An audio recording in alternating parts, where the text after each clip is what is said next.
Abi na kung simento ilagay mo sa kaldero kay sa buwan.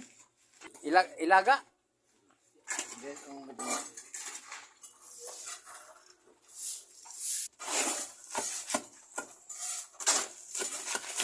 Yan na guys.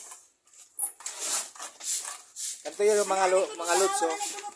Ang tamang proseso sa pagbao ng hose sa tubig sa luwasa. Ibaon muna siya. Tapos pagkatapos lalagyan ng sisimintuhin, lagyan ng halo. Ito guys, oh. Ang tamang proseso guys. Para hindi siya abala sa mga dumadaan, motor o tao ba? Oo. Para hindi magkaluksubay oh. Parang wala na yung maputol. Kasi daw, puputulon daw to eh.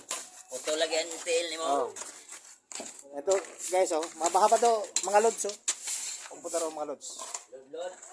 Okay mga lods, bye-bye. Yun lang mga lods.